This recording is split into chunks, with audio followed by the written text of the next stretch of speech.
긴 장마가 끝나 한숨 좀 돌리나 했더니 코로나19 상황이 심상치가 않습니다.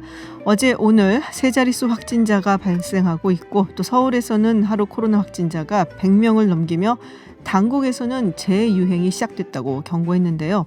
특히 지난 주말 광화문 집회에 참석한 성북구 사랑제일교회에서 확진자가 대거 쏟아지며 교회발 감염이 심각합니다. 그런데 아직 검사받지 않은 신도들이 상당수 있다고 합니다.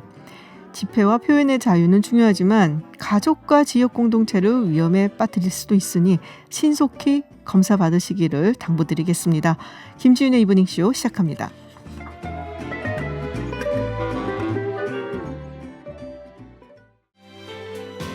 네, 서울타임즈 시간입니다. 오마이뉴스 박정호 기자 그리고 정상근 기자와 함께합니다. 어서 오세요. 안녕하십니까. 네, 유튜브 TBS FM 들어오시면 보이는 라디오로도 함께하실 수 있습니다. 오늘 휴일인데 저희가 이렇게 또 와주십사, 기사를 전해주십사 부탁을 드려서 좀 죄송한데요. 네, 지난 주날 정강훈 목사 그리고 태극기 부대의 광화문 집회가 있었습니다. 상당히 많은 사람이 모였다고 알고 있는데요. 네. 그 후폭풍이 상당히 거센 것 같아요. 네, 우선 정강훈 목사가 확진 판정을 받았다고 한 2시간여 전에 방역당국이 발표를 했는데요. 우려했던 일이 벌어졌습니다. 네. 이미 보건복지부 중앙사고수습본부와 서울시가 어제 전 목사를 감염병 예방법 위반 혐의로 고발했거든요. 네. 정부의 주장은 전 목사가 자가격리 조치를 위반하고 광복절 집회에 참석을 했고 또 교회 관련 조사 대상 명단을 누락하고 은폐해서 제출했다. 그러니까 역학조사를 방해한 혐의가 있다. 네. 이렇게 얘기를 하고 있습니다. 이 전 목사가 자가격리 조치를 위반한 것에 그치지 않고 집회에 나가서 다른 사람을 감염시켰을 가능성까지 있는 상황인데요. 또 전 목사가 보석 조건도 어겼다라는 비판도 커지고 있습니다. 전 목사는 지난 3월 광화문 집회 등에서 특정 정당의 지지를 호소한 혐의, 그러니까 공직선거법 위반 혐의로 구속 기소됐다가 한 달 뒤에 보소로 풀려났거든요. 당시 재판부의 보석 조건이 뭐였냐면 이 사건과 관련될 수 있거나 위법한 일체의 집회나 시위에 참가해서는 안 된다라고 얘기하면서 풀어준 거예요. 하지만 전 목사는 광복절을 앞두고 한 달 전부터 전국 신도들의 서울 집회 참가를 독려를 해왔고요. 집회 당일에는 이 서울 동아면세점 앞에 설치된 집회 무대에 올라서 발언까지 했습니다. 뭐 이렇게 되니까 청와대 국민청원 게시판에 보니까 전 목사 재수감 촉구 청원이 올라왔거든요. 20만이 넘은 거죠. 맞습니다. 예, 사흘 만에 20만 명을 넘어서 23만여 명이 됐고요. 서울중앙지법은 어제 전 목사가 이 보석 조건을 위반했다라며 서울중앙지법의 보석 취소를 청구하는 그런 사항도 됐고 또 민주당 정치권에서도 이 부분을 지적을 하고 있는데요. 김용민 민주당 의원 같은 경우는 상해죄로 처벌해야 된다. 그러니까 다른 사람의 신체를 상해하는 범죄를 하고 있다. 이런 취지의 주장까지 펼치고 있고 계속해서 정강훈 목사를 성토하는 목소리가 민주당 내에서는 나올 것으로 보이고요. 그러니까 이 감염병 차단 노력에 도전하는 행위니까 이게 종교 행사라고 해서 종교 활동으로 정당할 수 없는 그런 부분이다라는 목소리가 계속 나오고 있습니다. 네, 자, 이 사랑제일교회 측에서도 뭔가 좀 반응이 나온 것 같은데요. 네, 오늘 오전에 성북구 장이동에 있는 교회 앞에서 기자회견을 열었는데 이 강현재 변호사가 정강훈 목사 대리자로 나왔어요. 네, 미래통합당의 대구 지역 후보자로 출마를 했던 이 강현재 변호사가 교회와 정강훈 목사를 대리하겠다라면서 입장을 밝혔는데 여기서 강현재 변호사가 했던 말은 이 정강훈 목사는 자가격리 대상자가 아니었다. 이 자가격리 대상자라고 하더라도 자가격리 의무를 위반한 사실이 없다라고 주장을 했습니다. 왜냐하면은 이 자가격리 대상자는 접촉자로 판단이 돼야 되는데 조사 결과와 근거도 없이 마음대로 자가격리 대상자라고 통보를 했기 때문에 이 자가격리 대상자가 아닌 거고 설령 자가격리 대상자라 하더라도 광화문 집회 이후에 이 통보를 받았기 때문에 그 전에는 그 법 위반이 아니고 통보를 받은 이후는 자가격리를 쭉 했다 이렇게 주장을 했거든요. 근데 지난 토요일에 이 광화문 집회에 이제 나왔던 영상을 보신 분들은 들으신 분이 있겠지만 정강훈 목사가 자기가 자가격리 대상자라고 연설에서 그렇게 얘기를 했습니다. 그래서 이 얘기가 맞는 얘기인가 변호사하고 지금 정강훈 목사하고 전혀 다른 얘기를 하고 있으니까요. 그래서 이 부분이 또 지적이 되고 있고 그리고 이 사랑제일교회가 그 교회 폐쇄를 하고 첫 확진자가 나온 다음에 네. 교회 폐쇄를 하고 그 다음에 뭐 광화문 집회는 물론이고 어느 집회도 나가지 말아라 이렇게 교인들에게 당부했다라고 하는데 그런데 언론 보도에 따르면 이 사랑제일교회 신도들이 교회로부터 참석 안내를 받았다라는 증언들이 있었거든요. 그래서 이와 관련해서도 좀 여러 가지 얘기들이 뒷말이 나오고 있습니다. 사실 뭐 법리적 판단도 판단이겠지만은 이게 집회를 하지 말아달라는 얘기가 있었잖아요. 네네. 네, 그거를 사실 어기고 이렇게 또 많은 사람들이 모이는 집회를 열었으니까 그 부분에 대한 뭐 법적인 책임뿐이 아니라 사실 도의적인 책임을 굉장히 많은 사람들이 져야 되는 게 아니라고 이야기를 하는 게 아닌가 싶은데 참 걱정입니다. 지금 뭐 네. 계속 뭐 소식이 들어오고 있어서요. 네네. 그러니까 뭐 보면은 사실 이게 전문가들은 확진자가 다녀간 공간이 밀폐돼 있을 경우에는 마스크를 썼어도 코로나19 접촉자로 분류할 수 있다. 네. 이렇게 얘기를 하고 있고 어쨌든 종합적인 상황을 판단해서 역학조사관이 그걸 뭐 자가격리 대상자냐 아닌지 얘기하는 거다. 이렇게 또 얘기를 하고 있어요. 서울시 쪽에서도 뭐라고 하고 있냐면 연단에서 이미 뭐 본인 스스로 자가격리 통보받은 사실을 밝혔다라고 얘기하고 있거든요. 이거는 뭐 진실공방이 있을지는 모르겠지만은 서울시나 이 보건복지부에서 어떤 객관적인 증거를 가지고 통보를 하거나 아니면 그거 어겼다라고 보는 거기 때문에요. 이건 또 뭐 법정 공방으로 갈 수도 있겠지만 글쎄요. 방역 당국이 그냥 아무 근거 없이 했을 가능성은 없어 보인다라는 네네. 생각이 들고요. 이 사랑제일교회 뭐 신도가 포항에서 뭐 이탈을 도주했다라는 그런 소식도 들렸잖아요. 뭐 3시간 만에 잡혔지만 이런 것도 있고 그리고 명단에 없는 그러니까 사랑제일교회 가본 적이 없는 사람 이름이 명단에 올라서 연락을 받았다. 뭐 그런 것도 보도가 맞아요. 되고 있어요. 네네. 그러니까 이 명단 자체가 믿을 수가 없다는 거죠. 그러니까 역학조사에 도움이 안 되는 오히려 혼선을 주는 그런 것들이 나오고 있기 때문에 이런 부분들 또 지난주에 보도가 됐지만은 사랑제일교회 목사가 아니 신도가 이제 검사 받아야 된다고 자식들이 받으라고 하니까 네. 가지 말라고. 검사 받으러 가지 네, 말라고. 가지 말라고. 사흘 동안만 참으라고. 음. 그러니까 사흘 그 기간 안에 8월 15일 광복절 집회가 있었던 네네. 거예요. 그거 끝나고 가라 뭐 이런 식으로 해서 논란이 됐었는데 그 역학조사도 그렇고 여러 가지로 정부의 방역 활동에 도움이 안 되는 상황이 됐습니다. 이게 참 일파만파 퍼질까 상당히 걱정스러운 상황인데 자 통합당에서도 뭐 여러 가지로 곤혹스러울 것 같아요. 지금 뭐 전현직 의원들 중에 몇 명이 집회에 참석한 것으로 알려져 있는데요. 네, 그렇습니다. 홍문표 의원이 여기 참석을 했었죠. 네네. 그 자신의 지역구에 있는 사람들이 한 3명 정도 올라와서 잠깐 만났다. 라고 인사만 했다라고 하고 있고요. 아까 연합뉴스 보도를 보니까 만나서 뭐 검사 받아야 되는 거 아니냐 뭐 이런 얘기가 나오니까 아니 지금 그 사람들 잠깐 만났다고 해서 다 검사 받아야 되냐 이런 식의 주장을 하고 있거든요. 좀 우려스럽다는 생각이 들고 그다음에 뭐 민경욱 전 의원이나 김진태 뭐 전 의원 등등해서 전현직 의원들이 계속 입에 오르내리고 있고요. 그러니까 지금 보면 대통령이 국민 생명 위협하는 불법행위라고 한 발언에 대해서 뭐 비판을 또 하고 있더라고요. 통합당에서 비판하고 있는데 거기에 정진석 의원이 그랬죠. 정진석 의원이 이렇게 얘기를 했어요. 근데 또 하태경 의원은 뭐라고 했냐면 수많은 의료진과 공무원, 국민이 힘써온 방역이 순식간에 물거품이 됐다. 전 목사의 구속을 촉구했거든요. 그러니까 통합당 내에서도 좀 의견이 엇갈리는 것 같고요. 그 문재인 대통령의 발언을 잠깐 들여다보면 이 국민 생명을 위협하는 용서할 수 없는 행위다. 그러니까 이런 국가 방역 시스템에 대한 명백한 도전을 하는 그러니까 비상식적 행태에 대해서 용서할 수 없는 행위고 정부는 강제 수단을 동원해서라도 매우 단호하고 강력한 조치를 취해 나가지 않을 수 없다라고 얘기를 했는데 글쎄요 이게 국민들 안전을 위한 그런 발언 경고성 발언인데 이게 뭐 특정 교회 특정 종교인을 공격하는 그런 발언이 될 수 있는지 좀 의문스럽다라는 비판이 나오고 뭔가 약간 있습니다. 신천지 사태 때 생각이 조금 나기도 하는데요. 이 명단 자체가 그래도 신천지는 이후에 좀 명단을 제출했을 때 뭐 방역 협조도 좀 잘 이루어졌고요. 좀 정확하기도 했고, 네, 물론 이번 이제 같은 뭐 거기도 경우에는 문제도 있긴 했지만 그렇습니다. 네. 이번 같은 경우에는 이 4천 명의 명단을 확보했다라고 했는데 지금 700명의 소재가 좀 불분명한 상황이라고 해요. 1,000명이라고 들었었는데 그보다는 그래도 좀 나아졌나 봐요. 네네. 그래서 지금 뭐 어쨌든 4천 명 대상으로 해서 지금 2천 명을 검사했는데 지금 확진이 굉장히 좀 많이 나올 만큼 확진 확진율이 거의 20% 가까울 아하. 만큼 굉장히 좀 높은 확진율을 보이고 있는데 네. 지금 이런 상황이면은 뭐 지금 뭐 대통령의 말을 넘어서 일단 교회 자체가 방역에 일단 무조건적인 협조를 또 해야 되고, 네.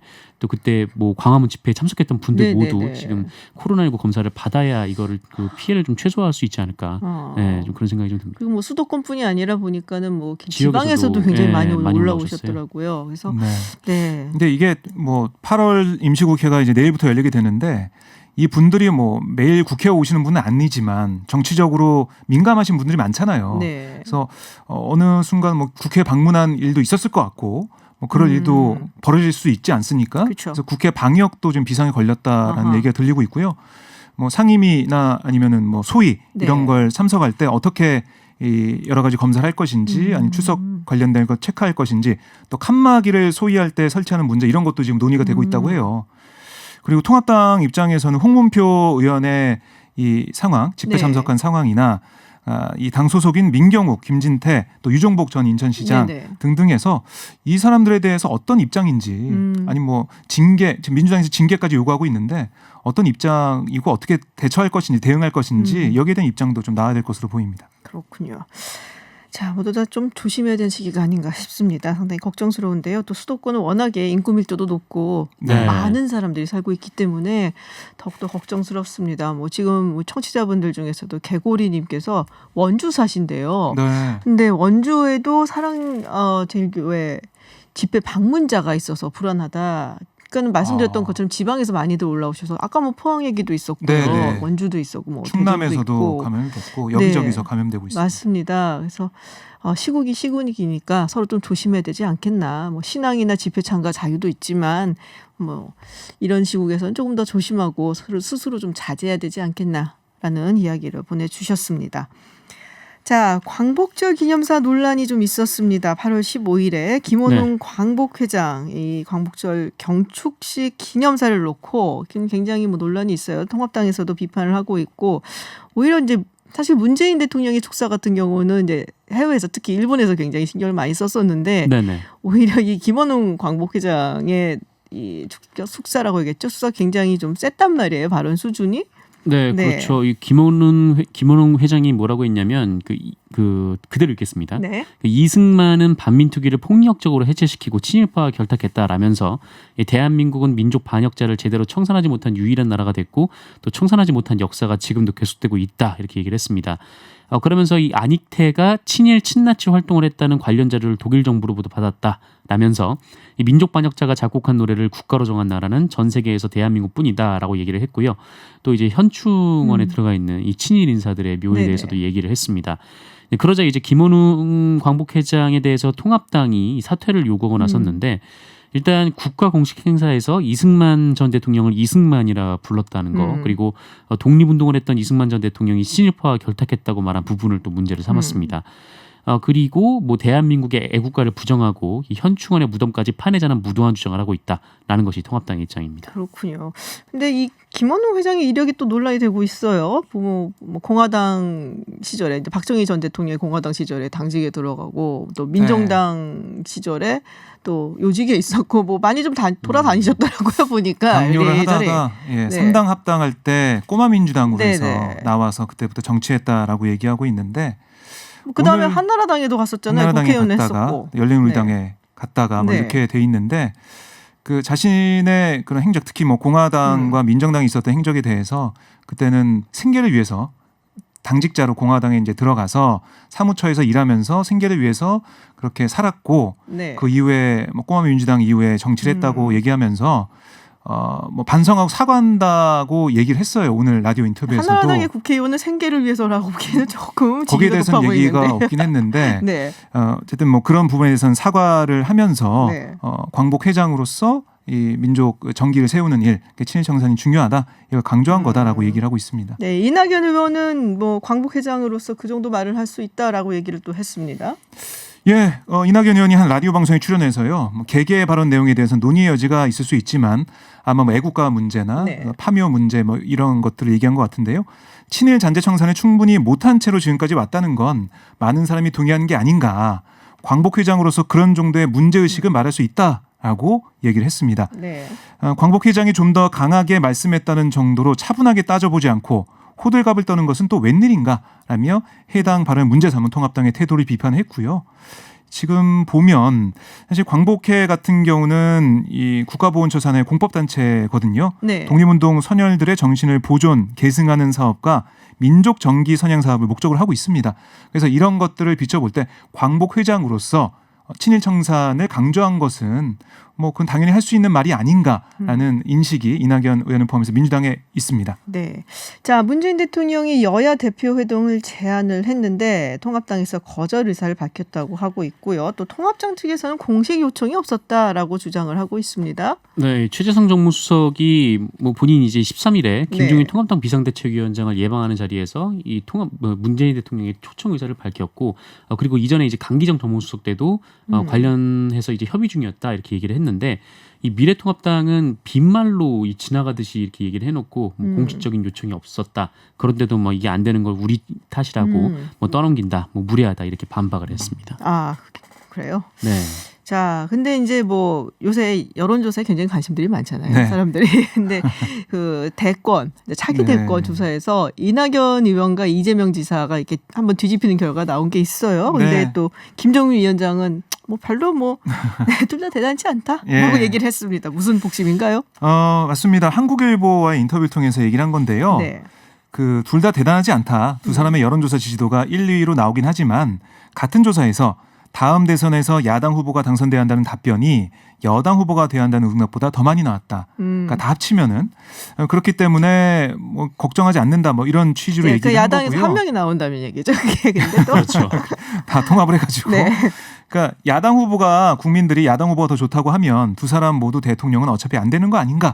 지금 나오는 여론조사 수치는 아무런 의미가 없다라고 얘기를 했어요. 뭐 아직 시간이 많이 남아 있고. 네. 근데 중요한 건 통합당 내 대선 주자가 안 보인다는 거죠. 윤석열 총장에 대한 얘기도 뭐 인터뷰에 있긴 했지만 아직 어떻게 할지 모르는 겁니다. 윤석열 총장이 지금 지지를 많이 받고 있지만 정치 안 한다고 하면은 그냥 빠지는 거거든요. 그 뒤에가 안철수 대표인데 또 김종인 위원장은 별로 안철수 대표를 또 미래 세대 리더도 별로 생각 안 하는 것 같고. 두 분이 좀 앙금이 계시죠. 네. 예, 그리고 이런 질문이 있어. 저는 이게 또 눈에 띄었는데 마땅한 인물이 없으면 직접 대선에 출마할 생각은 없나라는 이 질문에 그런 생각을 할 입장이 아니다. 지금도 즐거워서 비대위원장 하고 있는 게 아니다. 가급적 편안하게 지내고 싶은 마음이 굴뚝 같다라고 얘기했는데 출마하지 않겠다는 얘기는 안 해서 글쎄요. 그 차기 대선 또 우리 감 좋은 박정호 기자가 여기서 그런 조건으로 40대 경제 전문가를 네. 얘기했었는데 이 인터뷰에서는 국민을 먹여 살리는 게 지금 제일 중요하다. 그래서 한국 경제를 정상적으로 성장시킬 수 있는 그런 정책 수행 능력이 있는 사람이 네. 후보 나서야 된다. 네네. 그리고 그 다음은 강력한 리더십이 중요하다. 이 조건을 보니까 왠지 자신을 지치는 게 아닌가. 경제 전문가, 강력한 리더십. 저는 이런 생각이 문득 들었습니다. 감이 좋으니까 한번 붙어보도록 하죠. 네, 알겠습니다. 네, 서울타임즈 여기까지 듣겠습니다. 네, 지금까지 정상근 기자 그리고 오마이뉴스 박정호 기자였습니다. 고맙습니다. 고맙습니다. 수도권 지역을 중심으로 빠르게 퍼지고 있는 코로나19의 확산세가 심상치 않습니다. 신규 확진자 숫자가 지난주 금요일부터 오늘까지 나흘 연속 세 자릿수를 기록한 가운데 수도권뿐 아니라 전국적으로도 확대되는 모습을 보이고 있는데요. 네, 지금 뭐 굉장히 우려스럽다라는 목소리 전문가들이 내고 있습니다. 엄중식 가천대 길병원 감염내과 교수와 함께 중대 고비를 맞고 있는 코로나19 확산 원인 그리고 해법에 대해 이야기 나누겠습니다. 교수님 어서 오세요. 네, 안녕하십니까. 네, 지금 뭐 지난 주말에 있었던 그 광복절 집회, 대규모 집회가 있었고 그리고 그 집회를 주최했었던 사랑제일교회 전광훈 목사 역시 지금 확진 판정을 받았고요. 그리고 신규 확진자 수가 이제 폭발적으로 증가를 하고 있는데 교회 신도들 중에서 굉장히 많이 나오고 있습니다. 혹은 이제 그 신도들과 연관된 분들이 많이 지금 감염이 된 걸로 나오고 있는데요. 지금 일단은 이제 집회가 만약에 확산되는 역할을 했다면 이거는 사실 이제 다음 주 중에 우리가 더 그 조금은 무서운 결과를 볼 수도 있을 것 같고요. 지금 나오고 있는 거는 이미 이제 한 열흘 전부터 이 뭐랄까 무증상자든지 혹은 감염이 된 사람들이 지금 나오고 있는 거잖아요.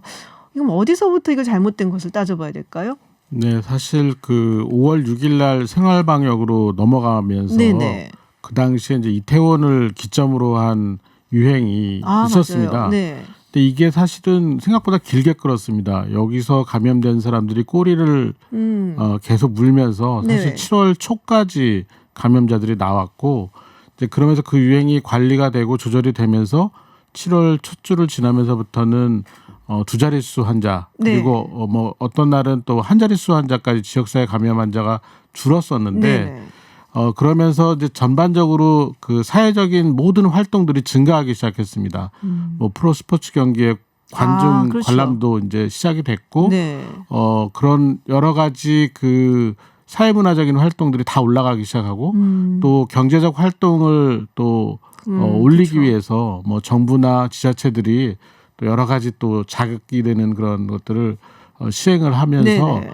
전반적으로 우리나라 전체 그 사람들의 활동이 증가하면서 접촉이 늘어나고 또 이동의 그 강도가 늘어나는 그런 상황이 네네. 됐는데다가 7월 마지막 주부터 휴가가 이제 집중이 되기 시작했습니다. 굉장히 그 비가 많이 왔지만 그래도 평상시보다는 훨씬 많은 사람들이 이동을 시작하고 또 접촉을 시작했고 또 교회들은 대부분 이 여름철에 뭐 수련회라든지 네. 여러 가지 종교적인 그런 모임들도 많이 갖는 그런 그렇죠. 시즌인데 이제 그런 과정에서 한 2, 3주 전부터 지역 사회에서 이 전파가 훨씬 더 증가하면서 증폭이 됐다라고 추정을 하고 있습니다. 그렇군요. 사실 제가 이제 전문가분들 기회가 있을 때 여쭤봤을 때 그런 말씀들을 굉장히 많이 하셨거든요.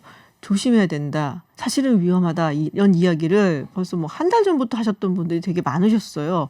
그러니까 말씀하셨다시피 지금 활동이 굉장히 증가가 됐고 그 결과가 지금 나타나고 있는 건데 주말에 있었던 집회 때문에 그러면은 다음 주쯤 되면은 그로 인한 확산세가 또 드러나게 되겠네요. 그러면 여기 또 걷잡을 수 없게 되는 게 아닌가 싶은데요. 지금 상당히 우려스러운 게 네. 그 지금 확진이 돼서 진단이 되고 있는 그런 확진자들 사이에서 이 집회에 참여했을 가능성이 높은 분들이 계속해서 나오고 있습니다. 네. 결국은 그 집회 과정에서 뭐 여러 보도 화면이나 이런 데서 보면 굉장히 많은 사람들이 밀집해서 그렇죠. 마스크 착용을 정확하게 하게 하지 않은 상태에서 뭐 구호를 외친다든지 서로 간의 신체적인 접촉이 굉장히 네. 그 긴밀하게 이루어졌기 때문에 식사도 같이 하고 뭐 예, 이러더라고요. 그래서 이 집회를 통한 전파가 일어났을 가능성이 점점 높아지고 있고 네. 이거는 더 큰 문제가 전국에서 모였었다가 전국으로 흩어졌기 맞아요. 때문에 네. 완전히 전국적인 그 감염의 대유행 상황을 촉발할 수 있는 도화선이 될 수가 있습니다. 그렇군요. 근데 제가 다른 분들하고도 이야기를 나눠봤는데 이거 정말 겁이 난다라고 했었던 케이스 중에 하나가 이 야당역에 이제 야당 쪽에 있는 그 스타벅스. 네, 거기서 이제 확진자 수가 40명이 넘게 나왔단 말이에요. 근데 사실 뭐 집회는 뭐 가는 분들도 계시겠지만 안 가는 분들도 많으시고 근데 이런 이제 커피숍 같은 데는 많은 분들이 정말로 가거든요. 그리고 거기서 있기도 하고 거기서 이야기를 하고 또 커피 마시다 보면 사실 마스크를 쓰기는 안 되거든요. 자, 근데 이렇게 되면은 이제 굉장히 또 걱정스러운데 그리고 또 거기서 꽤 많은 분들이 한꺼번에 옮았단 말이에요. 이게 바이러스가 강해진 건가요? 지금 워낙 그 갑자기 또 확진자가 많이 나오다 보니까 그리고 또 생각보다는 경미하다고 생각하는 접촉 과정에서도 네. 확진자가 나오니까 이 바이러스가 변이된 게 아니냐라는 네네. 그 의문을 제기하는 분들이 계신데요. 그럴 수 있습니다. 변이가 생겨서 좀 더 전파력이 높아졌을 가능성도 있지만 사실 이거는 여러 가지 유전적인 검사, 분석을 통해서 확인을 해야 되기 때문에 아직 좀 더 시간이 걸릴 것 같습니다. 물론 이런 가능성도 있지만 저희가 보는 그 더 큰 가능성은 확실히 이 3, 4, 5월 달에 비해서 네. 전체적으로 마스크 착용을 하는 그 비율이 떨어지기 시작한 건 분명한 사실이고 네. 그리고 사람들 간의 모임, 개인적인 모임들이 훨씬 많아진 것도 사실입니다. 네, 그렇기 네. 때문에 이런 그 가벼운 접촉에 의해서도 또는 우리가 인지하지 못하는 그런 위험 요인에 대해서 쉽게 감염이 전파되는 상황인 것 같고 또 그런 과정에서 우리가 생활 방역으로 넘어가는 과정에서 이 전체적으로 이 사회의 모든 그런 그 시설이나 뭐 장소 이런 곳들이 감염 전파를 예방할 수 있는 그런 구조 형태로 바뀌었어야 되는데 이제 그런 부분들이 다 미진하게 바뀐 네네. 부분도 충분히 한 몫을 하는 것 같습니다. 예를 들면 지금 말씀하신 그런 카페나 이런 네네. 곳들을 보면 사실 테이블 간의 거리를 충분히 확보하지 않은 곳이 대부분이거든요. 왜냐하면 테이블 간의 거리를 뭐 2m 이상 벌리기 시작하면 여러 테이블을 빼야 되는 상황이 그렇죠. 생기고 그러면 이제 생산성이 떨어지는 그런 문제가 되기 네. 때문에 그런 부분들이 진행이 안 된 그런 상태고 뭐 에어컨과 같은 공기 조절이 필요한 그런 장비에 대해서도 직접적인 그 플로우가 그 공기의 흐름이 이 사람들한테 가지 않도록 하는 장치들을 해야 되는데 이제 그런 부분도 상당히 미진했을 가능성이 높습니다. 아, 좀 미비했다. 이게 이제 사회적 거리두기를 더 이제 격상시켜야 된다. 3단계로 올려야 된다라는 얘기도 나오고 있는 것 같아요. 교수님 생각은 어떠세요? 수도권에 한해서는 굉장히 그 진지하게 검토를 해봐야 될 것 같습니다. 네. 사실 지금 어제 그 몇몇 그 중요한 클러스터이죠. 그러니까 어떤 특정한 교회나 이런 데서의 그 접촉자들이 네. 이런 그 검사의 협조를 잘해서 전체가 다 검사가 됐으면 사실 오늘 확진자 수가 두 네. 배수로 나왔을 겁니다. 어. 지금 그 문제가 되고 있는 사랑제일교회 같은 경우는 4,000명 정도의 신자가 있는데 어제까지 절반도 검사를 못했거든요. 네. 굉장히 좀 비협조적인 부분도 네네. 있는 것 같고 검사에 불응하거나 연락이 안 되는 분들이 굉장히 많습니다. 그러니까 사실 그 4,000명 정도를 검사를 했으면 실제로 오늘 확진자 수는 뭐 한 400명 가까이 나왔을 수도 있는 그런 상황이거든요. 네.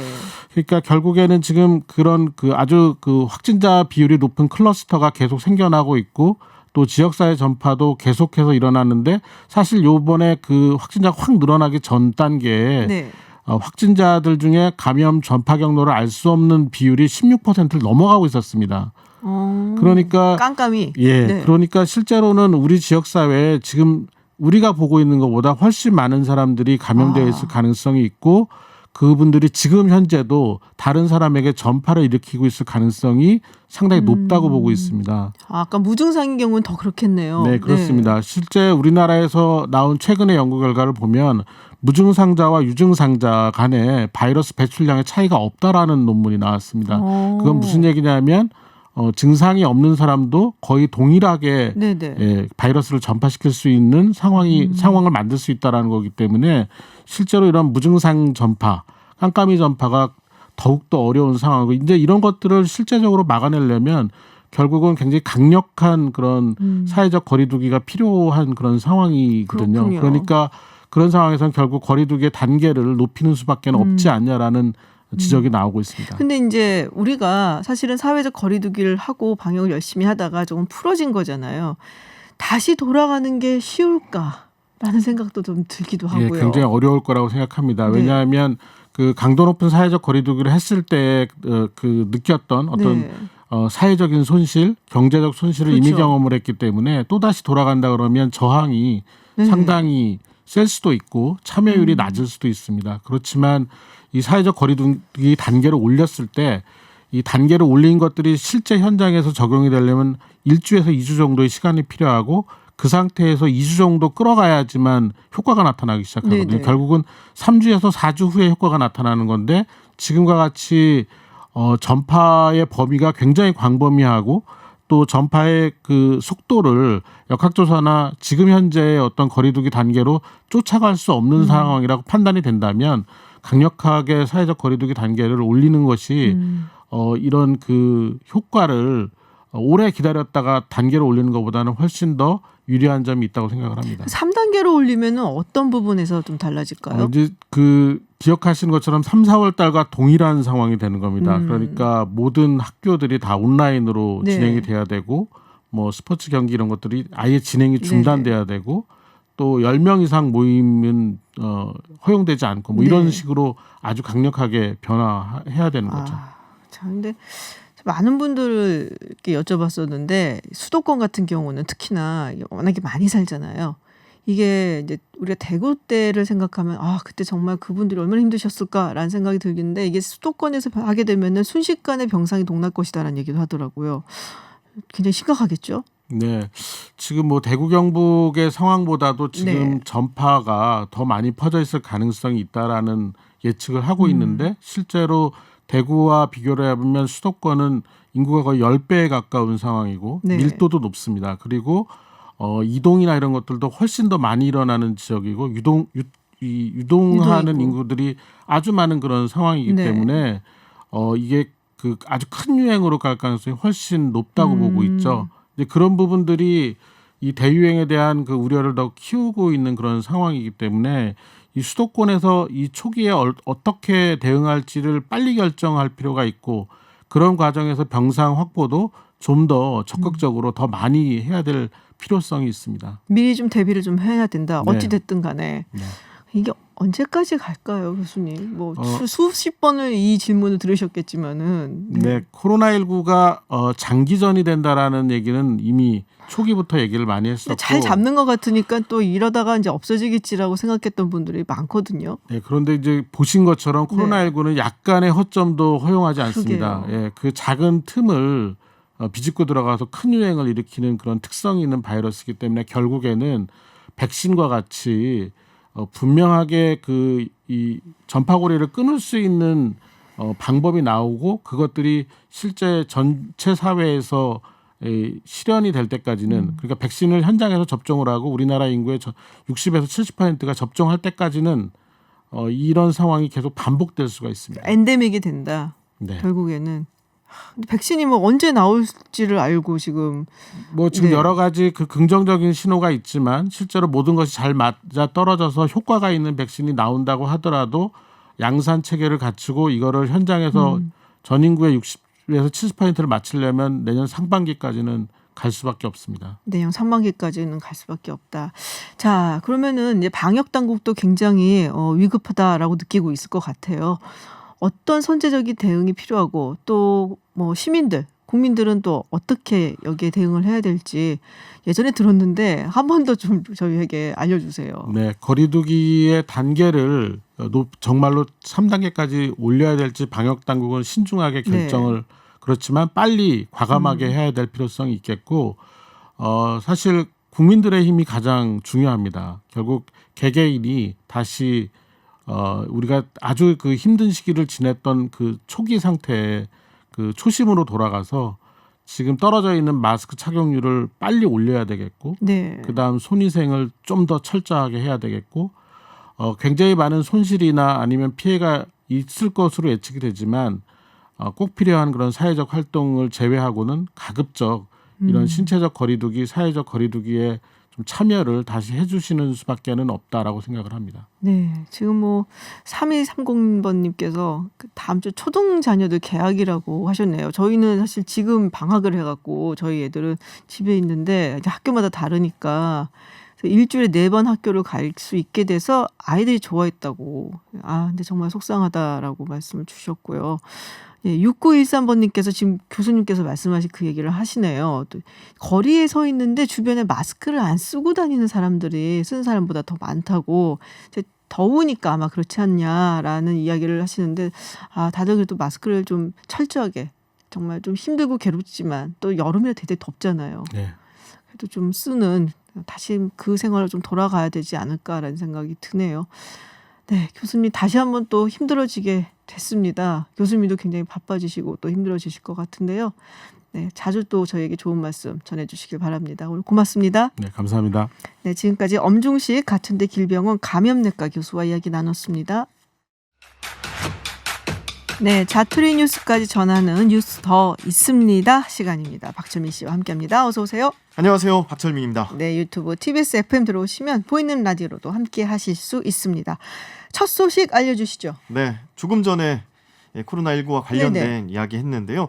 자투리로 조금 더 네. 강화하도록 하겠습니다. 내가 교회 명단에 있다고?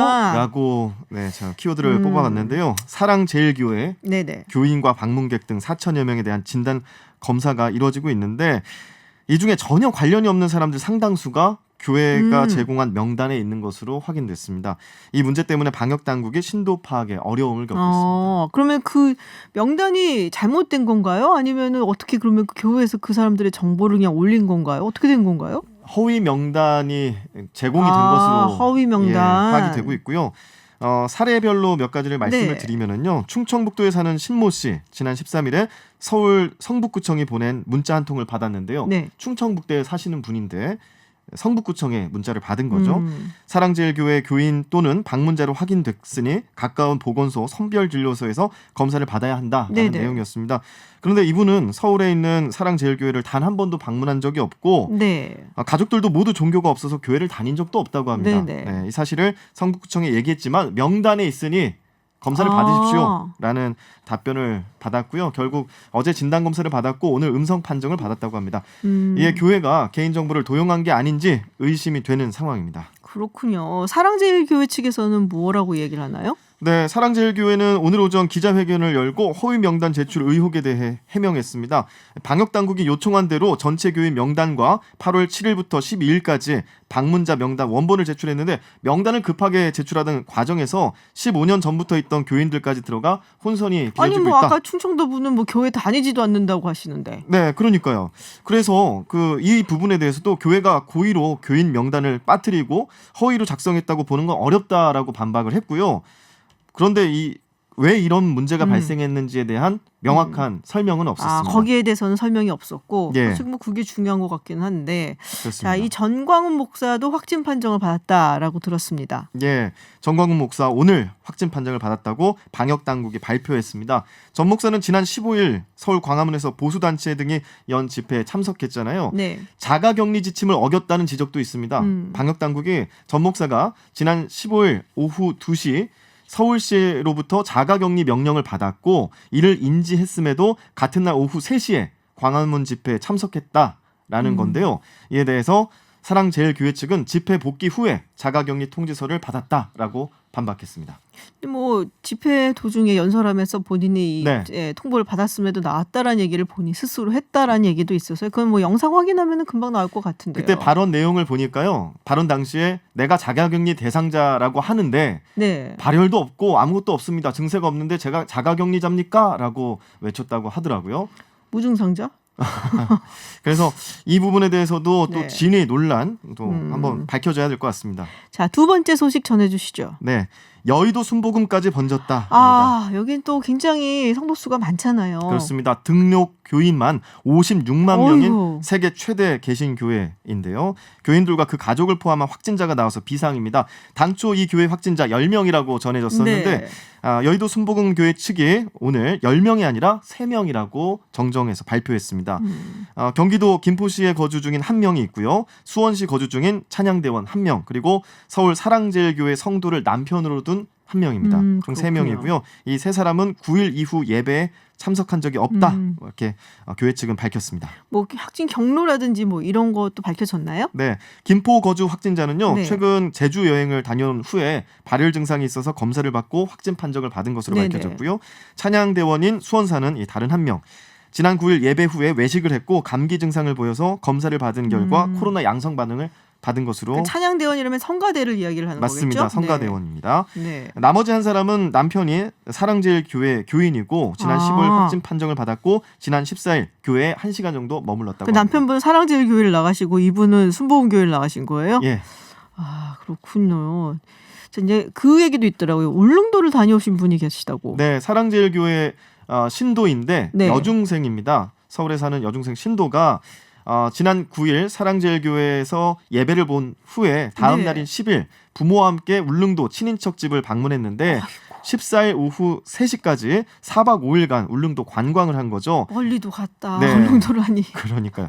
이 학생은 여행을 다녀온 다음 날 교회 친구가 확진 판정을 받았다는 소식에 부모와 함께 코로나19 검사를 받았는데 네네. 어제 확진 판정을 받았습니다. 부모는 다행히 음성 판정을 받았습니다. 그래요. 그렇지만 또 울릉도 분들도 좀 이제 불안하시겠네요. 네, 울릉도가 여름 피서철을 맞아서 한 하루에 3,000명 정도 관광객이 찾는다고 그래요? 해요. 근데 이 학생의 밀접 접촉자 수가 70명에서 80명 정도로 파악되고 있거든요. 경북도는 헬기까지 동원해서 이 학생과의 밀접 접촉자들을 대상으로 긴급 코로나19 검사를 하고 있다고 합니다. 자, 마지막 소식 전해주시죠. 네, 이 시대의 슈퍼맨들입니다. 슈퍼맨. 네, 슈퍼맨들이에요. 네. 여러 명. 네. 예상이 되실 것 같습니다. 네, 소방대원들인데요. 소방당국이 이번 집중호우 기간 위험에 빠진 2,300여 명을 구한 것으로 집계했습니다. 지난 6월 24일부터 이번 네. 달 13일까지 51일간 구조한 실적인데요. 네네. 인명구조에 동원된 소방관 6만 7천여 명이 넘는다고. 와, 진짜 슈퍼맨이네. 이렇게 많은 분들을 구했다니까. 예. 네. 이 지금 이제 특별 재난 지역으로 선포된 곳에서 이분들이 이제 활약을 하고 계신 거잖아요. 그렇습니다. 이분들이 또 구급대원으로서 활약을 하면서 그쵸. 계속 네. 슈퍼맨으로서의 역할을 이어가고 계신데요. 소방청은 특별재난지역 선포 지역이 이재민들을 대상으로 119 구급 서비스를 지원하고 있습니다. 지난 14일부터 이재민 임시주거시설 87곳 중에서 20곳에는 사람들이 많으니까 119 구급대원을 상시 배치를 하고요. 나머지 67곳은 순찰 방식으로 건강상담을 진행하고 있습니다. 제가 근데 그 네. 얘기를 들었어요. 의용소방대라고 있다고요? 맞습니다. 의용소방대. 민간인으로 자발적으로 그래요? 나서서 이제 소방대원이 되시는 건데 그게 또 자발적으로 나서신다고 아무나 되시는 건 아니고요. 그렇겠죠. 또 선발 기준이 네. 있는데요. 거의 뭐 봉사활동처럼 이렇게 하시는 분들이에요. 의용소방대는 지난달 31일부터 이달 13일까지 약 15,000명의 인원이 전국 수해 현장에 투입됐다고 밝혔고요. 네. 이들은 잔재물 제거, 또 오염된 가재도구 세척, 농촌 일손 돕기 등을 하고 계십니다. 실종자 수색에도 동원되면서 소방당국과 함께 수해복구 지원에 힘쓰고 있습니다. 알겠습니다. 슈퍼맨들의 소식까지 들려드렸습니다. 지금까지 뉴스 더 있습니다. 박철민 씨와 함께했습니다. 오늘 고맙습니다. 고맙습니다. 네, 잠시 후 3부에서는 정광훈 목사가 담임을 맡고 있는 사랑제일교회를 꾸준히 추적해온 평화나무의 권지연 뉴스 진실성 검증센터장 연결해서 자세한 이야기 들어보도록 하겠습니다. 그리고 최근 여론조사에서 통합당이 민주당의 우세를 보이는 현상, 그리고 문재인 대통령 지지도 하락세 원인은 무엇인지 여론조사들에서 짚어보겠습니다. 더 킬러스의 휴먼 들으시면서 저는 7시에 돌아오겠습니다.